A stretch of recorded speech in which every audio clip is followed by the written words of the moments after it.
Math की दुनिया में आप सभी लोगों का हार्दिक अभिनंदन एवं स्वागत है। आई हो आप लोग सही होंगे।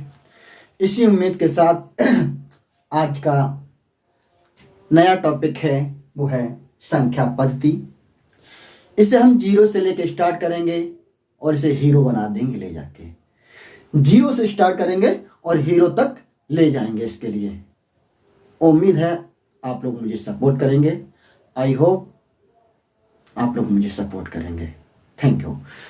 चलो स्टार्ट करते हैं। संख्या पद्धति, इसे इंग्लिश में बोलते हैं नंबर सिस्टम। नंबर सिस्टम होता क्या है आज उससे हम डिस्कस करते हैं। देखो इसमें पहला टॉपिक है वो आपका पहला टॉपिक क्या है,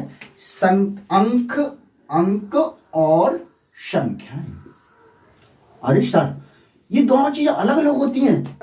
जी ये दोनों चीजें अलग अलग होती हैं। फिर सर अंक क्या होता है और संख्या क्या होती है। चलो पहला टॉपिक ले लेते हैं, अंक। अंक आपके होते हैं 0, 1, 2, 3, 4, 5, 6, 7, 8, 9।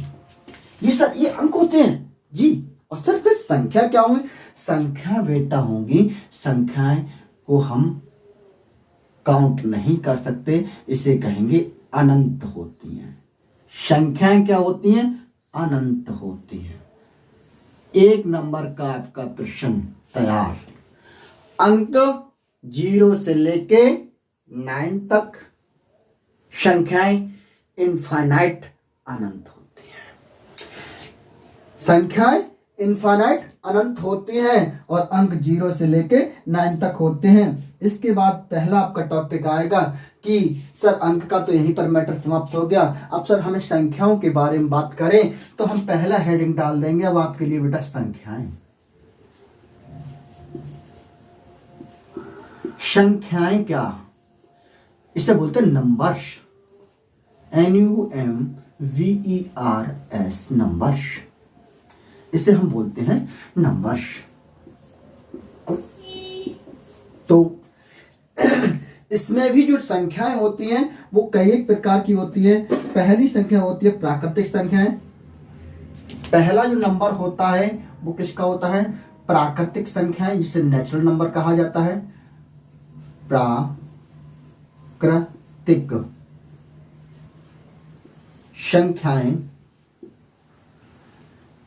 संख्या।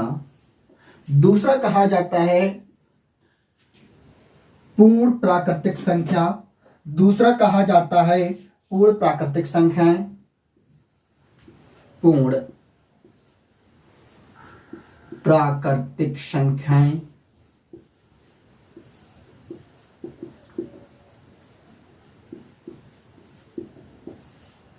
संख्याएं यहां भी लगा लो। चलो संख्याएं। अगला है आपका पूर्णांक।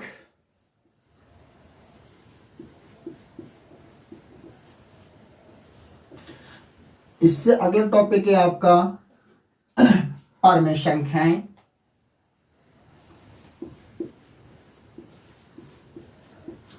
परिमेय संख्याएं।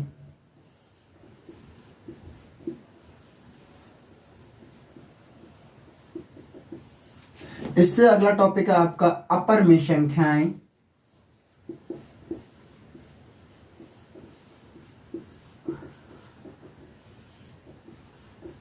अपरमेय संख्याएं।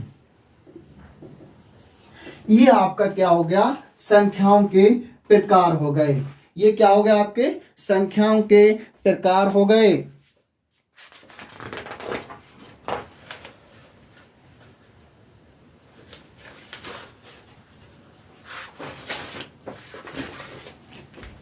ये आपके क्या हो गए, संख्याओं के प्रकार हो गए। फिर आता आपका सम संख्याएं। सम संख्याएं।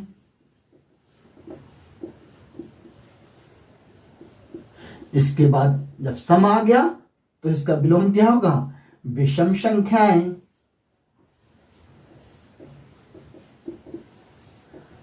अरे शम आ गई, विषम आ गई।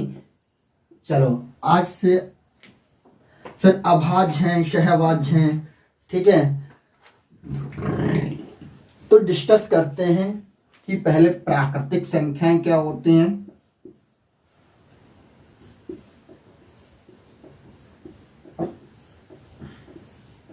इतनी बात करते हैं हम लोग, इसके बाद अगला टॉपिक चलता रहा ही है। प्राकृतिक संख्याएं वे संख्याएं जो आपकी पृथ्वी से उत्पन्न होती है उन्हें प्राकृतिक संख्या कहते हैं। या हम कह सकते हैं कि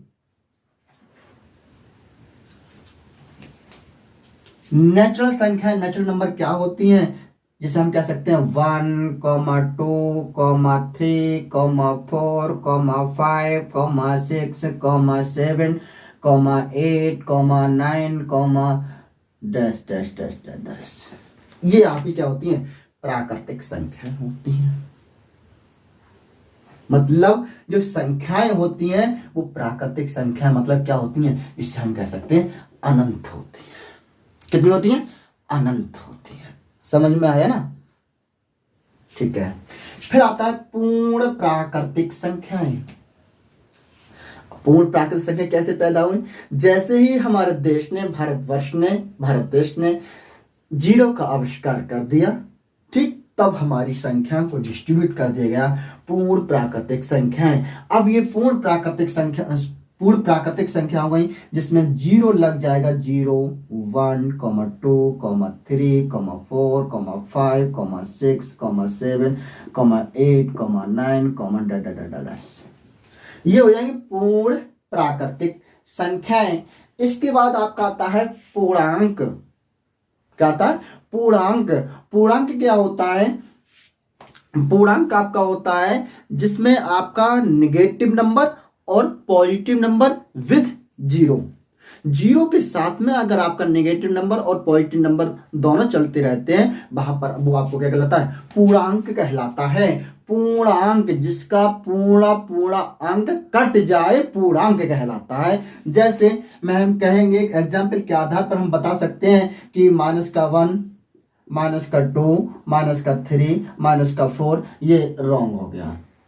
फिर सर राइट क्या होगा, यहां पर आप लिखें 0, ठीक है। यहां लिखें 1, 2, 3, 4, 5, 6 डैश। इधर के लिए चलेंगे तो -1, -2, -3, -4, -6 आप इस प्रकार से चलते चले जाएंगे।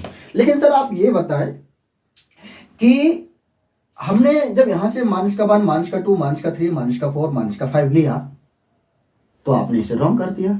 फिर 0 से लेके -1, -2, -3। हाँ, यही तो चीज कॉन्सेप्ट वाली है, यही तो चीज हमारी समझने वाली है, यही तो चीज क्या हमारी समझने वाली है। हमने ऐसा क्यों किया, देखो 0 आपका होता है, ये मिडिल पॉइंट होता है। 0 आपका मिडिल पॉइंट होता है। अगर हम सबसे क्या नाम है पॉजिटिव अगर धन संख्या पूछेंगे, सबसे छोटी धन संख्या कौन सी है, तो आप कहेंगे 0। फिर निगेटिव के बारे में बात करेंगे तो फिर हाईएस्ट कितना हो जाएगा, -1, -2, -3, -4, -5, -6 इसके हो जाएंगे, निगेटिव हो जाएंगे। समझ में आ गया ना। इसके बाद आता है परमेय संख्याएं। परमेय संख्याएं क्या होती हैं, वे संख्याएं जिन्हें हम a/b के रूप में या अंश बटे हर के रूप में डिनोटेड कर सकते हैं, वो संख्याएं परमेय संख्याएं कहलाती हैं। वो संख्याएं कहलाती हैं, परमेय संख्याएं कहलाती हैं। यहां पर b is not equal to 0, यहां 0 b नहीं हो सकता, यहां पर b 0 नहीं हो सकता। This implies that b is not equal to 0, ठीक है। इसके बाद आता है आपका अपरमेय संख्याएं। इसके बाद क्या आता है आपकी अपरमेय संख्याएं। इसके बाद आपकी आती हैं अपरमेय संख्याएं। देखो अपरमेय संख्याएं क्या होती हैं,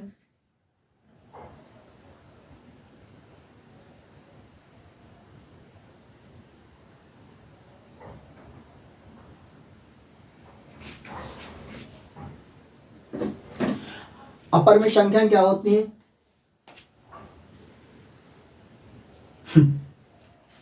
ज्यादा हम झाड़ में क्यों आपको डालें? वैसे तो क्या हो जाएगा, जिसमें रूट लग जाए हम वो आपको झाड़ नहीं डालेंगे। वो संख्याएं जो पर में ना हो अपर में कहलाती हैं। वे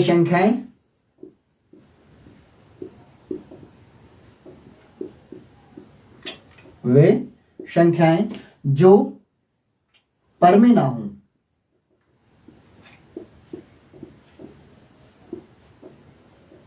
अपर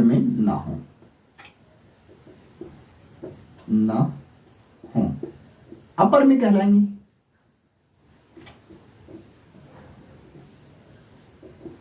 ठीक है। इसके बाद आता है सम संख्याएं। सम संख्याएं क्या होती हैं? सम संख्याएं वे संख्याएं होती हैं जो 2 से डिवाइड हो जाती हैं। किससे? 2 से डिवाइड हो जाती हैं। तो 2 से डिवाइड होने वाली, 2 से डिवाइड, या ऐसे मत लिखो, ऐसा करो, 2 से भाग होने वाली संख्या को सम संख्या कहते हैं। 2 से भाग होने वाली संख्याओं को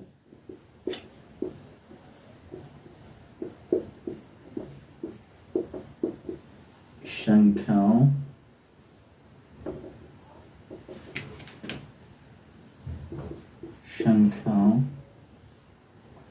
को क्या कहते हैं? सम संख्या कहते हैं। विषम संख्या जो 2 से विभाज्य ना हो, जो 2 से डिवाइड ना हो। यहां तक आप लोग स्क्रीनशॉट ले लें, यहां तक। आई होप आपने स्क्रीनशॉट ले लिया होगा।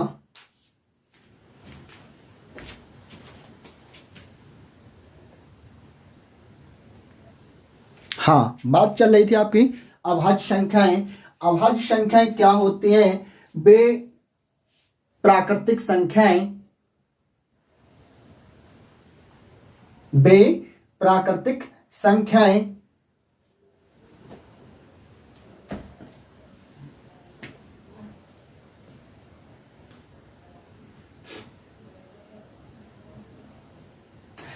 अभाज्य संख्याएं क्या होती हैं? वे प्राकृतिक संख्याएं जिनका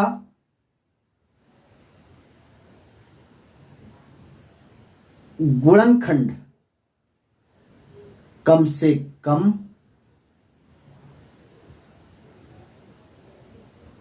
2 होना चाहिए। कितना होना चाहिए? 2। जिनका गुणनखंड कितना होना चाहिए? 2 होना चाहिए। जिनका गुणनखंड कितना होना चाहिए? 2 होना चाहिए।